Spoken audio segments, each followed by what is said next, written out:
In this video, we discuss how to move people with honesty, humility, and humor. And I'm joined by the president of Game On Nation, Steve Shenbaum.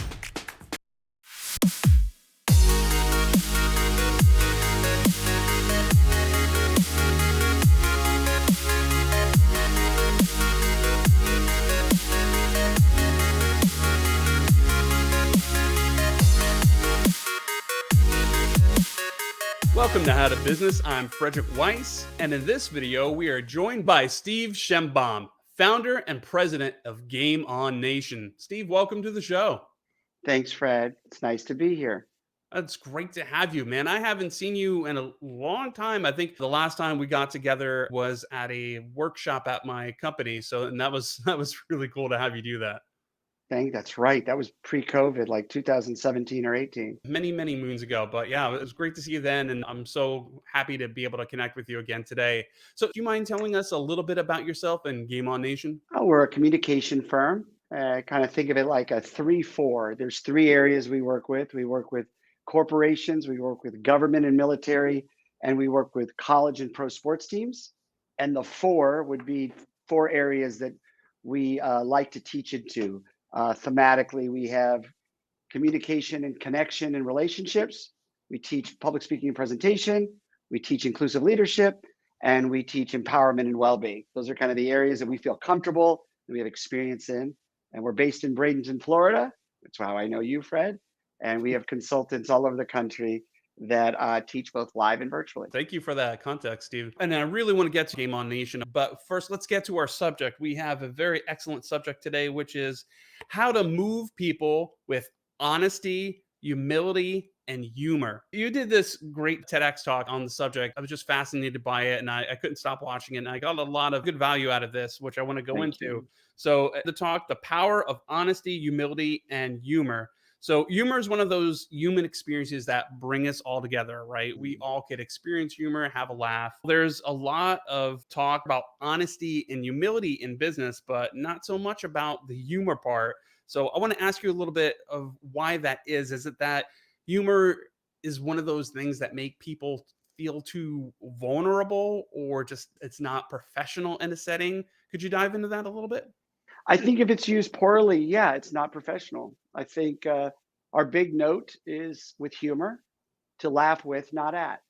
And that's one of those phrases that you really have to sit on for a moment. It's actually quite complex because humor is very powerful. So we focus on laughing with, not at. And I do believe humor is a common denominator. I think everyone I've ever met enjoys being encouraged, enjoys laughter. It's medicinal. It's dopamine release, serotonin release. I mean, it's actually, you could go down a road of like, it's scientific as well as medicinal. But I think the challenge is that we use humor sometimes in a negative way to get a joke at someone else's expense, to maybe get something off our chest. People say the truth is often said in jest. So it's a tricky one. And we try to use it for positivity and for good. And when it's used for good, I do find that it really gives you a gateway into connecting with different age ranges, different cultures, different socioeconomic barriers. And so I'm all into common denominators. And if you could find a common denominator and use it to teach, that's something that excites me and my team. Yeah, I would probably cite something relevant, which is the recent Yeah, Chris Rock and Will yeah, Smith incident, which, yep, making fun of someone like that is definitely in the wrong and not the place to employ humor. yeah. Do you have any thought on the subject of that since I brought it up? Yeah, I mean, I knew we were going to probably go there. I'd say, without going into like the specificity of that situation, here's what I'll Yeah. say. We all, as human beings, need to be aware of dangerous phrases like, dude, can't you take a joke? Or lighten up.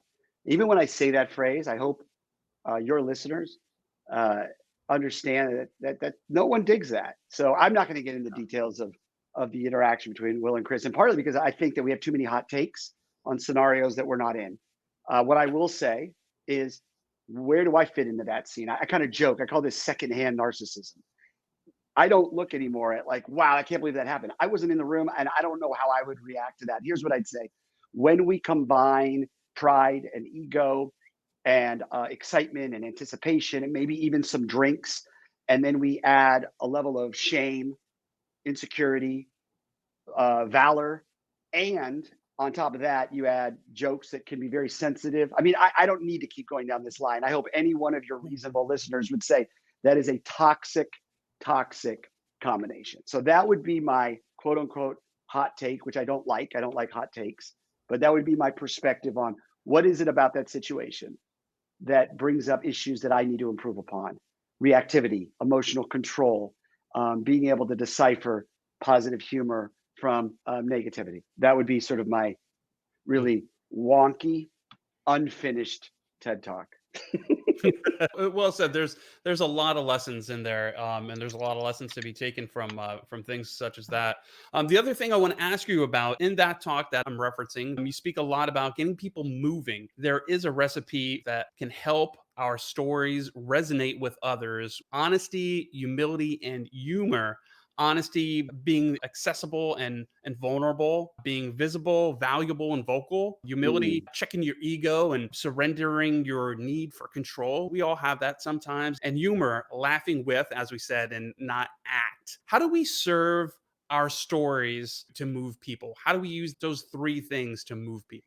First of all, I appreciate that you took the time, seriously, Fred, to like take in some of this content. The irony is, after I delivered that TED talk, we came up with something that I think was even more significant, but that's also a study on timing and waiting your turn to share. So I think I did the TED talk earlier than I should have. Here's what I'd say. We Okay. have an equation, we have an acronym called MILE, which came to our team. We created right after that TED talk.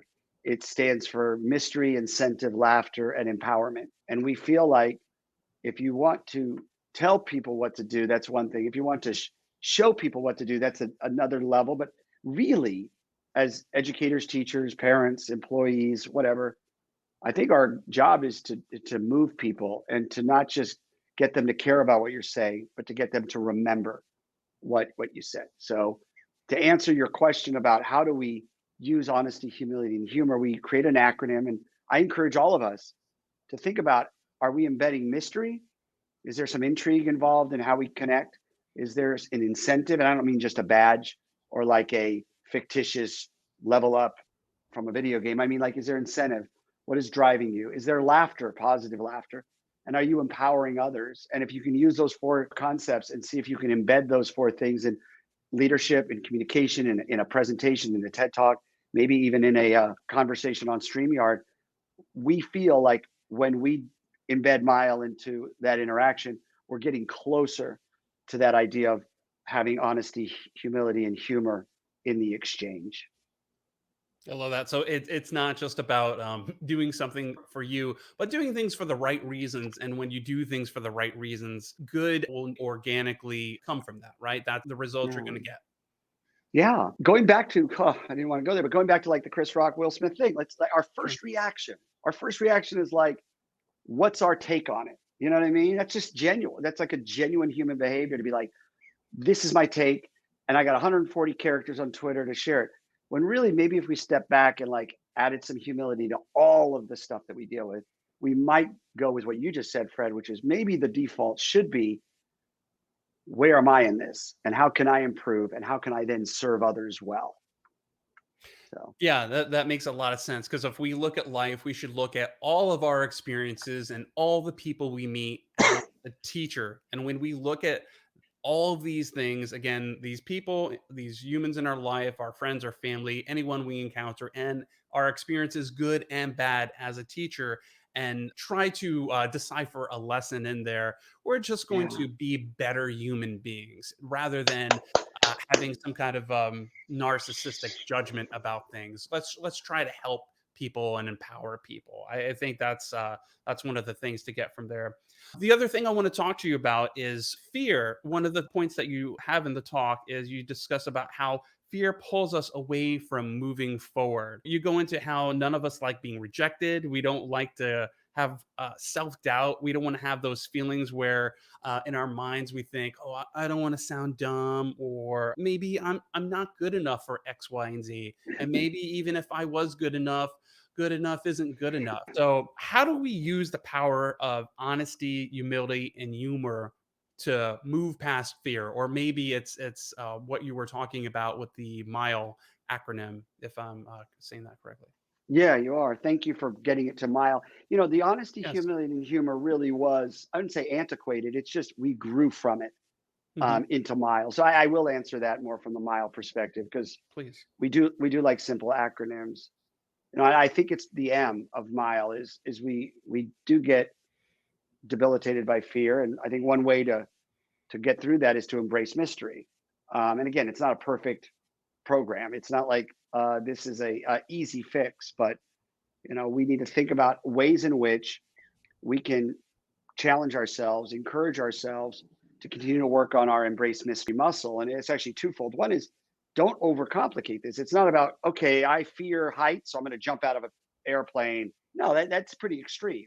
First of all, if you're going to jump out of an airplane, make sure you have a parachute. But It's a you good can tip. embrace, yeah, yeah.